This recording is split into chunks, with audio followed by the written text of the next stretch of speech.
Hello dears, welcome back to Mallu Beats World. ഇന്നത്തെ video എന്ന് പറയുന്നത് ഒരു മൂന്നാർ ട്രിപ്പാണ് കേട്ടോ. അപ്പോൾ പാർട്ട് 1 പാർട്ട് 2 ആയിട്ടാണ് ഞാനൊരു വീഡിയോ അപ്ലോഡ് ചെയ്യുന്നത്. ട്രിപ്പിൻ്റെ പ്ലാനും കാര്യങ്ങളൊന്നും ഉണ്ടായിരുന്നില്ല കേട്ടോ. എല്ലാവരുടെ ലീവ് ഒന്ന് അഡ്ജസ്റ്റ് ചെയ്തിട്ട് പെട്ടെന്നുള്ളൊരു തീരുമാനമായിരുന്നു. ആദ്യം ഊട്ടി വാഗമൺ എന്നൊക്കെയാണ് പറഞ്ഞിട്ടുണ്ടായിരുന്നത്. പിന്നെ പെട്ടെന്ന് ഞങ്ങൾ വണ്ടി എടുത്ത് പോണ പോക്കിലാണ് മൂന്നാർ എന്നുള്ളൊരു മാറ്റം വരുത്തിയത് കേട്ടോ. പിന്നെ ലീവും കാര്യങ്ങളൊക്കെ ഒന്ന് അഡ്ജസ്റ്റ് ചെയ്ത് ഞങ്ങളുടെ ഒരു പെട്ടെന്നുള്ള തീരുമാനം തന്നെ പറയാം. പോവാം, ഓക്കെ, പ്ലാൻ ചെയ്തു, പിറ്റേ ദിവസം പോകുന്നു, അങ്ങനത്തെ രീതിയിലാണ് കേട്ടോ അതുണ്ടായത്. അപ്പോൾ ഞങ്ങളിതാ വീട്ടിൽ നിന്ന് ഞായറാഴ്ചയാണ്, അപ്പോൾ ഒരു 5 മണിക്ക് ഇറങ്ങി. ഞാൻ ഡ്യൂട്ടിയൊക്കെ കഴിഞ്ഞ് വന്നിട്ടാണ് കേട്ടോ ട്രിപ്പിന് വേണ്ടിയിട്ട് ഇറങ്ങിയത്.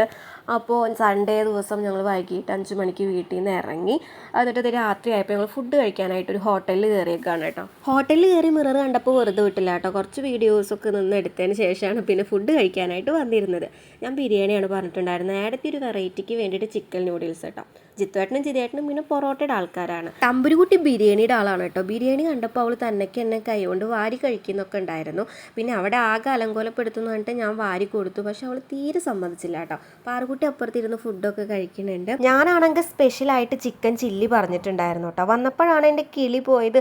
ഇത് ഗ്രേവി ടൈപ്പായിരുന്നു കേട്ടോ. ഞാൻ ഉദ്ദേശിച്ചത് മറ്റേ ഡ്രൈ ആയിട്ടുള്ള ചിക്കൻ ചില്ലി ആയിരുന്നു.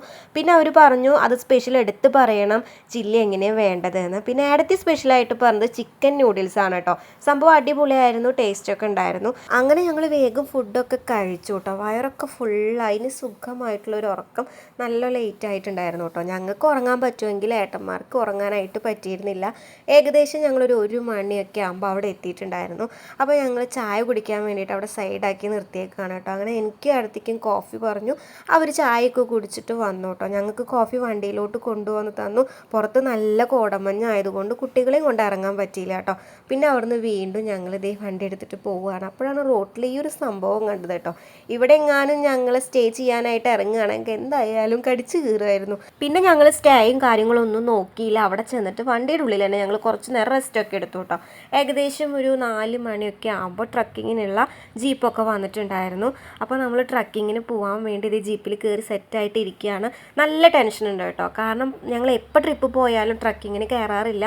കാരണം അതിൻ്റേതായിട്ടുള്ള ഒരുപാട് ബുദ്ധിമുട്ടുകളുണ്ടെന്ന് കേട്ടിട്ടുണ്ട്. അപ്പം അധികം ഞങ്ങൾ ട്രക്കിങ്ങിന് ഇൻട്രസ്റ്റ് കാണിക്കാറില്ല. ഈ വട്ടം എന്തായാലും ഇതിനായിട്ടാണ് മെയിനായിട്ട് വന്നത് കേട്ടോ. അപ്പോൾ ഒന്നും നോക്കിയില്ല. എത്ര ടെൻഷൻ ഉണ്ടെങ്കിലും ഞങ്ങൾ നല്ല ധൈര്യത്തോടു കൂടി മുന്നോട്ട് പോകാൻ വേണ്ടി റെഡിയായി ഇരിക്കുകയാണ് കേട്ടോ. പാറും തമ്പുരും ഉള്ളത് കൊണ്ട് കുറച്ച് പേടിയുണ്ട് അവരെങ്ങനെയായിരിക്കുന്നു. തമ്പുരുക്കുട്ടി നല്ല ഉറക്കമായിരുന്നു കേട്ടോ. അവിടെ എത്തണ വരെയും തമ്പുരുക്കുട്ടി എണീറ്റിട്ടുണ്ടായിരുന്നില്ല. അങ്ങനെ ചേട്ടൻ വന്നിട്ട് വണ്ടി സ്റ്റാർട്ട് ചെയ്യാൻ പോവുകയാണ്. നല്ല മഞ്ഞായിരുന്നു കേട്ടോ. 2-3 ഡ്രസ്സൊക്കെ ഇട്ടിട്ടാണ് ഓരോരുത്തരും നിൽക്കുന്നത്. ഞാനും ജിതേട്ടനൊക്കെ സെക്ടർ പോലത്തെ ഡ്രസ്സായിരുന്നു ഇട്ടിട്ടുണ്ടായിരുന്നത് കേട്ടോ. തമ്പുരുക്കുട്ടിക്ക് 2 ബനിയനൊക്കെയാണ് ഇട്ട് കൊടുത്തിട്ടുണ്ടായിരുന്നത്. അങ്ങനെ ഞങ്ങൾ ട്രക്കിങ് സ്റ്റാർട്ടായിട്ടുണ്ട് കേട്ടോ. തുടക്കത്തിൽ എന്നാ ചേട്ടൻ പറഞ്ഞിട്ടുണ്ടായിരുന്നു ഫോൺ എടുത്ത് വീഡിയോസും ഫോട്ടോസൊന്നും എടുക്കാൻ നിൽക്കരുത്, കയ്യിൽ നിന്ന് ഫോൺ തെറിച്ച് പോകുന്നു. അതുകൊണ്ട് തന്നെ അതിനായിട്ട് നിന്നില്ല കേട്ടോ. അവിടെ എത്തിയിട്ടുണ്ട്. ഇതാണ് കൊളുക്കുമല കേട്ടോ. എല്ലാ പ്രാവശ്യം മൂന്നാർ വന്നാലും ഈ ഒരു പ്ലേസ് ഞങ്ങൾ വിട്ടു പോവാറുണ്ട്. കാരണം ട്രക്കിങ്ങിന് പോകാനുള്ള ആ ഒരു ബുദ്ധിമുട്ടായിരുന്നു കേട്ടോ. നല്ല കോട മഞ്ഞായിരുന്നു, നല്ല തണവും, ചെറുതായിട്ട് മഴ പെയ്യുന്നുണ്ടായിരുന്നു കേട്ടോ. ഒരുപാട് പേരുണ്ടായിരുന്നു. ഒരുപാട് പേരുടെ സന്തോഷം ആ മുഖത്ത് കാണുന്നുണ്ടായിരുന്നു കേട്ടോ. അത്രമാത്രം കോട മഞ്ഞും നല്ല തണവും നല്ല രസമുണ്ടായിരുന്നു. നല്ല വൈബായിരുന്നു കേട്ടോ. തൊട്ടപ്പുറത്ത് കുട്ടികൾ പാട്ടൊക്കെ വെച്ച് ഡാൻസ് കളിക്കുമ്പോൾ ഒപ്പം ഞാനും തമ്പുരും കളിക്കുമായിരുന്നു കേട്ടോ. നല്ല ഭംഗിയുള്ള വ്യൂ ആണ്, നിങ്ങൾക്ക് കാണുമ്പോൾ മനസ്സിലാവുന്നുണ്ടാവും. സൺറൈസ് ആണ് കേട്ടോ നേരിട്ട് കണ്ടത്. എന്ത് രസമാണ് നോക്കിക്കേ കാണാനായിട്ട്. നല്ല ഭംഗിയുണ്ടായിരുന്നു, നല്ല വൈബായിരുന്നു കേട്ടോ. ഒരുപാട് പേരുണ്ടായിരുന്നു. അവസാനത നല്ല വെളിച്ചൊക്കെ വന്നപ്പോൾ അടിപൊളിയായിരുന്നു കേട്ടോ. പിന്നെ ഞങ്ങൾ കുറച്ച് വീഡിയോസും കാര്യങ്ങളൊക്കെ എടുത്തു. എല്ലാ വട്ടം എവിടേക്ക് പോയാലും ട്രക്കിങ്ങിനായിട്ട് ജീപ്പുകാർ വിളിക്കാറുണ്ട് കേട്ടോ. അപ്പോൾ നമ്മൾ മാക്സിമം ഒഴിഞ്ഞു മാറാറാണ്. പക്ഷേ ഈ വട്ടം എന്തായാലും ട്രക്കിങ് ഒഴിവാക്കിയിട്ടില്ല കേട്ടോ. ജീവിതത്തിൽ ആദ്യമായിട്ടാണ് ഈ ഒരു ട്രക്കിങ്ങിന് കയറുന്നത് തന്നെ. നല്ലൊരു എക്സ്പീരിയൻസ് ആയിരുന്നു കേട്ടോ. ശരിക്കും ഞാൻ പേടിച്ചു. ഞാൻ തന്നെ ജീപ്പിൽ നിന്ന് തെറിച്ച് വീഴുമെന്നാണ് വിചാരിച്ചത് കേട്ടോ. പിന്നെ ഇറങ്ങിയപ്പോൾ തന്നെ കുറച്ച് ആശ്വാസമായി. ദൈവം എങ്ങനെയെങ്കിലും എത്തിപ്പെട്ടല്ലോ എന്ന് ഒരുപാട് നേരം ചോദിച്ചുകൊണ്ടിരിക്കുകയായിരുന്നു, ചേട്ടാ എത്താറായോ എത്താറായോ എന്ന്. പിന്നെ നല്ല വെളിച്ചം വന്നപ്പോൾ നല്ല അടിപൊളി വ്യൂ ആയിരുന്നു കേട്ടോ അവിടെ നിന്ന് കാണാനായിട്ട്. തമ്പുരുക്കുട്ടിയും പാറുക്കുട്ടിയും അവിടെ ചെന്നപ്പോഴും ചെറുതായിട്ട് അങ്ങോട്ടും ഇങ്ങോട്ടും വഴക്കായിരുന്നു കേട്ടോ. വഴക്കെന്ന് പറയാൻ പറ്റില്ല, അങ്ങോട്ടും ഇങ്ങോട്ടും തോണ്ടിക്കളി. പിന്നെ തമ്പുരുവിനെ കെട്ടിപ്പിടിക്കാനായിട്ട് പാറു പോവുമായിരുന്നു.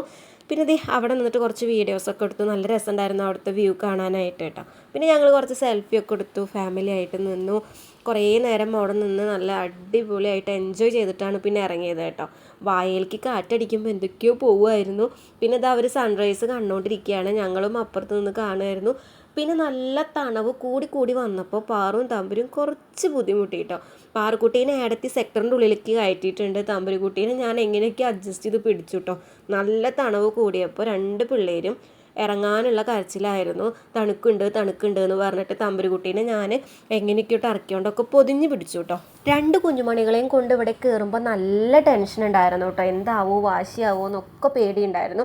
പക്ഷെ വിചാരിച്ച പോലെ ഒന്നും ഉണ്ടായില്ല. രണ്ട് കുഞ്ഞുമണികൾ നല്ല കുട്ടികളായിരുന്നു കേട്ടോ. ഒരു കുഴപ്പവും ഉണ്ടായില്ല.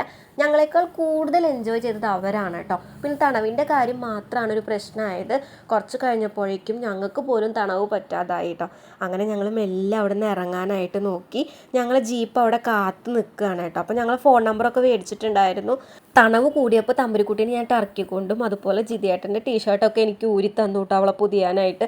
അങ്ങനെ ഞങ്ങൾ ഇറങ്ങിയിട്ടുണ്ട്. അപ്പോൾ അവിടെ വന്നിട്ടുള്ള ജീപ്പുകളാണ് കേട്ടോ അതൊക്കെ. ഇതിലെല്ലാത്തിലും ആളുകളുണ്ടായിരുന്നു. അപ്പോൾ ഞങ്ങളുടെ വണ്ടി അവിടെ വെയിറ്റ് ചെയ്യുന്നുണ്ട്. ആൾ ഞങ്ങളെ കണ്ടിട്ട് സംസാരിച്ചു കേട്ടോ. അപ്പോൾ ഏടത്തി ഏട്ടനും വരുന്നുള്ളൂ. ഞങ്ങൾ ആദ്യമേ അവിടെ എത്തിയിട്ടുണ്ടായിരുന്നു. ഞങ്ങൾ അവരെ വെയിറ്റ് ചെയ്യായിരുന്നു കേട്ടോ. അപ്പോൾ അവർ നടന്ന് വരുന്നുള്ളൂ. അത്രയും നേരം ഞങ്ങൾ അവിടെ ഓരോ കാഴ്ചകളും കണ്ടു നിന്നു കേട്ടോ. ഇവരൊക്കെ ആയിട്ട് ജിതിയേട്ടൻ പോയി സംസാരിച്ചിട്ടുണ്ടായിരുന്നു കേട്ടോ അവിടുത്തെ കാര്യങ്ങളൊക്കെ. അപ്പോൾ എല്ലാ ജീപ്പുകളും ഞങ്ങൾ വെയിറ്റ് ചെയ്ത് കിടക്കുകയാണ്. അപ്പോൾ അവിടുത്തെ വ്യൂവും കാര്യങ്ങളൊക്കെ കുറിച്ച് ആ ചേട്ടൻ പറഞ്ഞു തന്നു കേട്ടോ. നല്ല രസമുണ്ടായിരുന്നു ആളുടെ സംസാരം കേൾക്കാനായിട്ട്. തമിഴായിരുന്നു കേട്ടോ. പക്ഷെ ആളെല്ലാ കാര്യങ്ങളും ചോദിച്ച പോലെ തന്നെ കറക്റ്റായിട്ട് നമുക്ക് പറഞ്ഞു തന്നു കേട്ടോ. പിന്നെ ഇതാ ഞങ്ങൾ വണ്ടിയിൽ കയറിയിട്ട് ട്രക്കിങ് സ്റ്റാർട്ടായിട്ടുണ്ട്. താഴോട്ട് പോവുകയാണ്. പക്ഷെ വീഡിയോ എടുക്കാനൊക്കെ ആയിട്ട് പറ്റി, കാരണം കുറച്ചും കൂടെ വെളിച്ചം വന്നു. പിന്നെ നമുക്ക് പോയ എക്സ്പീരിയൻസ് അനുസരിച്ച് തിരിച്ചു വരുമ്പോൾ ഞങ്ങൾ ഒന്നും കൂടെ എന്താ പറയുക, ആദ്യത്തെ എക്സ്പീരിയൻസ് വെച്ചിട്ട് പിന്നെ ഞങ്ങൾ ഹാപ്പി ആയിട്ടോ. അതുകൊണ്ട് തന്നെ വണ്ടിയിൽ ഇരിക്കുമ്പോൾ അധികം ടെൻഷനും കാര്യങ്ങളൊന്നും ഉണ്ടായിരുന്നില്ല. പോകുമ്പോൾ ഉണ്ടായിട്ടുള്ള ആ ഒരു അനുഭവം വെച്ചിട്ട് വരുമ്പോഴും ഏകദേശം ഇങ്ങനെയാണെന്ന് മനസ്സിലായല്ലോ. അപ്പോൾ അതിനനുസരിച്ചിട്ട് ഞങ്ങൾ വണ്ടിയിലിരുന്നു കേട്ടോ. എന്തായാലും എനിക്ക് പിന്നെ തിരിച്ച് വരുന്ന സമയത്ത് ടെൻഷനും കാര്യങ്ങളൊന്നും ഉണ്ടായില്ല. തമ്പുരുക്കുട്ടി ഉറങ്ങിയിട്ടുണ്ടായിരുന്നില്ല. പിന്നെ നല്ല ഷെയ്ക്കിങ് വന്നപ്പോഴാണ് തമ്പുരുക്കുട്ടി ഉറങ്ങിയത് കേട്ടോ. അങ്ങനെ കുറച്ച് നേരമൊക്കെ ഈ പുറത്തത്തെ കാഴ്ചകളൊക്കെ നോക്കി നിന്നു. നല്ല രസമുണ്ടായിരുന്നു കേട്ടോ. ശരിക്കും പോകുമ്പോൾ ഞങ്ങൾക്ക് ശരിക്കും കാണാനായിട്ട് പറ്റില്ല. പക്ഷെ ഇറങ്ങുന്ന സമയത്ത് നല്ല വെളിച്ചമായതുകൊണ്ട് നല്ല അടിപൊളിയായിട്ട് തന്നെ കാണാൻ പറ്റി കേട്ടോ. അപ്പോൾ എന്തായാലും അടിപൊളി എക്സ്പീരിയൻസ് ആയിരുന്നു. ഇനി എന്തായാലും എവിടെ പോയാലും ട്രക്കിങ്ങിന് ഞങ്ങൾ കയറും കേട്ടോ. നല്ല അടിപൊളിയായിട്ട് തന്നെ ഞങ്ങൾ എൻജോയ് ചെയ്തു. എന്തായാലും എനിക്കിഷ്ടമായി കേട്ടോ. അങ്ങനെ ട്രക്കിംഗ് ഒക്കെ കഴിഞ്ഞ് ഞങ്ങൾ വണ്ടിയിലോട്ട് കയറാൻ പോവുകയാണ്. അപ്പോൾ ഇതാണ് പാർട്ട് 1 വീഡിയോ കേട്ടോ. പാർട്ട് 2 വീഡിയോ എന്തായാലും അടുത്തതായിട്ട് വരും. അങ്ങനെ ഞങ്ങളുടെ ആഗ്രഹം പോലെ കുളുക്കുമലൊക്കെ കണ്ടിട്ട് നേരെ വെള്ളച്ചാട്ടം കാണാനാണ് പോകുന്നത് കേട്ടോ. അവിടെ വെള്ളത്തിലൊക്കെ ഇറങ്ങി കളിക്കാം. അപ്പോൾ ആ വീഡിയോ പാർട്ട് 2 ആയിട്ട് വരുന്നതാണ്. ടാറ്റാ.